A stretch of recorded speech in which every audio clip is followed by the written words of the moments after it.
Reuben چڑیا کو دیکھا جو سردی سے کانپ رہی تھی۔ اس کا دل تعصف کے گہرے احساس سے بھر گیا۔ اس کا دل چاہا وہ اسے اٹھا کر گاڑی کے اندر گرم ماحول میں بٹھا دے، لیکن حماد کی موجودگی میں ایسی نیکی ممکن نہیں تھی۔ گیٹ کھل چکا تھا۔ چوکیدار کے ساتھ حماد کے مذاکرات خاصے کامیاب رہے۔ کیا خیال ہے گاڑی اندر نہ کر لیں؟ اس نے مڑ کر چھاتا تانے بیزاری سے کھڑے حارث سے پوچھا۔ کیوں؟ تم نے اندر کیا دھمال ڈالنی ہے یا کوئی لمبی گول میز کانفرنس کرنی ہے؟ ادھر سے الٹا ہی جواب آیا۔ تم سے تو بات کرنا ہی فضول ہے۔ حماد نے اسے مزید چڑھایا اور گاڑی اندر لے جانے کا ارادہ ملتوی کر دیا۔ اسے معلوم تھا حارث کا مزاج مزید برہم ہو جائے گا۔ گاڑی کی پچھلی سیٹ پر بڑا سا پیکٹ اٹھا کر اس نے گاڑی لاک کی اور اندر کی جانب قدم بڑھائے، جبکہ حارث نے بھی بیزاری سے اس کی پیروی کی۔ حالانکہ اس کا 1% بھی اندر جانے کو دل نہیں کر رہا تھا۔ وہ نئے نئے لوگوں سے ملنے سے بہت کتراتا تھا۔ اس کی وجہ سے اس کے دوستوں کی تعداد بھی گنی چنی تھی اور بہت بہترین دوست بھی صرف حماد ہی تھا۔ اس دوستی کو پائیدار کرنے میں 80% کردار اس بیچارے کا ہی تھا۔ وہ دونوں طویل روش سے گزر رہے تھے۔ لان میں کچنار، سنبل اور انار کے درخت تھے۔ اس وقت ان کے خزاں رسیدہ پتے بارش کے پانی کے ساتھ کیاریوں میں بہہ رہے تھے۔ لان میں رنگ برنگے پودوں کی تعداد اور کانٹ چھانٹ دیکھ کر اندازہ ہو رہا تھا اس پر خاصی محنت کی جاتی ہے۔ داخلی دروازے کی سیڑھیوں پر ماربل کے گملے ایک ترتیب سے رکھے تھے جو خاصا خوشگوار تاثر چھوڑ رہے تھے۔ داخلی دروازہ بہت عجلت میں کھلا اور وہ بہت تیزی سے باہر نکلی تھی۔ او مائی گاڈ، حماد تم آئے ہو؟ تم جیسے بے مروت، لاپرواہ اور کنجوس شخص سے میں کبھی توقع بھی نہیں کر سکتی تھی۔ یہی وجہ تھی کہ مجھے چوکیدار نے انٹرکام پر بتایا تو مجھے بالکل یقین نہیں آیا اور میں نانوں کے سخت پہرے کے باوجود باہر بھاگی۔ وہ حد درجہ بے تکلف، خوشگوار اور حیرت سے لبریز لہجے میں بول رہی تھی۔ زرد رنگ کی لمبی قمیض اور چوڑی دار پاجامے میں اس کا دراز قد خاصا نمایاں ہو رہا تھا۔ اس کے خوبصورت پیروں میں نفیس سی کولہاپوری چپل تھی۔ اس کی سنہری رنگت والی بڑی بڑی آنکھوں میں بہت گہرے رنگ کا کاجل تھا، جبکہ دودھیا رنگت پر ستواں سی ناک نے اس کی دلکشی میں اضافہ کر رکھا تھا۔ چہرے پر دل فریب سی مسکراہٹ اور دانت موتیوں کی طرح جگمگا رہے تھے۔ اس قدر سردی میں وہ کسی بھی قسم کے سویٹر سے بے نیاز آدھی آستینوں والی قمیض پہنے ہوئے تھی۔ اس کی کوہنیوں تک مہندی کے خوبصورت نقش و نگار بنے ہوئے تھے اور اسی مہندی کی وجہ سے وہ آدھی آستینوں میں تھی۔ حارث کی نظریں اس پر اٹھیں اور پھر پلٹنا بھول گئی۔ دل کی دھڑکنوں میں ایک اودم سا برپا ہوا اور اس کا سارا وجود زلزلوں کی زد میں آ گیا۔ کوئی مایوں کی دلہن اس قدر دلکش لگ سکتی ہے؟ اس کا اندازہ اسے زندگی میں پہلی دفعہ ہوا تھا۔ اسے یوں لگا تھا جیسے کوئی آسمان سے اپسرا اتر کر زمین پر آ گئی ہو۔ اپنی دل کی دھڑکنوں میں برپا ارتعاش سے اسے خوفزدہ کر رہا تھا۔ یہ اس کے ساتھ کیا ہوا تھا؟ وہ سنورنے سے قاصر تھا، بالوں کی سنہری لٹوں کو لاپرواہی سے پیچھے کرتی وہ سادہ سی لڑکی ایک لمحے میں اس کی زندگی میں ایک انقلاب برپا کر گئی تھی۔ وہ بہت بے تکلفی سے حماد کے ساتھ محو گفتگو تھی۔ وہ دونوں اس کی موجودگی سے بے نیاز ایک دوسرے کے ساتھ مصروف تھے۔ اس کی سماعتوں میں ان کی گفتگو کے کچھ الفاظ پڑھ تو رہے تھے، لیکن اس کا دماغ اسے سنبھلنے سے قاصر تھا۔ وہ خالی خالی نظروں اور حواس باختہ انداز کے ساتھ بس انہیں ہی دیکھ رہا تھا۔ حماد نے شاید اس کے متعلق بات کی تھی، تبھی اس نے اپنی راج ہنس جیسی گردن کو گھما کر اسے دیکھا۔ جی جناب، آپ کیوں ہماری طرف آنے سے کترا رہے تھے؟ فضا میں جلد رنگ سا بجا۔ اسے دیکھ کر دلکشی سے مسکرا رہی تھی۔ حارث کو اپنا سانس رکتا ہوا محسوس ہوا۔ وہ سیدھا اسی کی آنکھوں میں دیکھ رہی تھی۔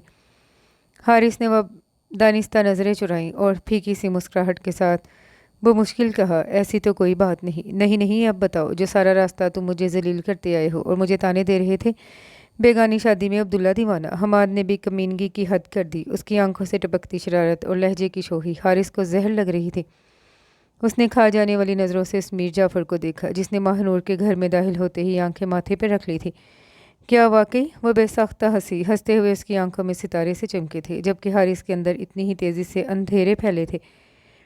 وہ شرمندگی چھپانے کے لیے کھوکھلی سی ہنسی ہنسا۔ زندگی نے اس کے ساتھ بہت عجیب سا مذاق کیا تھا۔ وہ سنبھلنے سے قاصر تھا۔ اسے خبر ہی نہیں ہوئی اور وہ حماد اور ماہ نور کے پیچھے اندر ڈرائنگ روم میں آ چکا تھا، جہاں اس کی نانوں بہت محبت سے ان کو خوش آمدید کر کے آفس کے لوگوں کا فردن فردن پوچھ رہی تھی۔ ان کی گفتگو سے حارث کو اندازہ ہو گیا تھا وہ سب لوگوں سے بخوبی واقف ہیں اور بہت سارے لوگوں کا ان کے گھر آنا جانا بھی ہے۔ ان کے گھر میں شادی والی مخصوص افراتفری نہ ہونے کے برابر تھی۔ شاید اس کی وجہ تمام تقاریب کا ہوٹل میں انعقاد تھا۔ مایوں کا فنکشن رات 9 بجے تھا، جبکہ اس وقت دوپہر کے 2 بج رہے تھے۔ مہندی کل اور شادی کی تقریب اس سے اگلے دن تھی۔ بس بیٹا، آج کل ماہ نور کے والدین کی کمی شدت سے محسوس ہو رہی ہے۔ باپ کا انتقال تو اس کے بچپن میں ہو گیا تھا،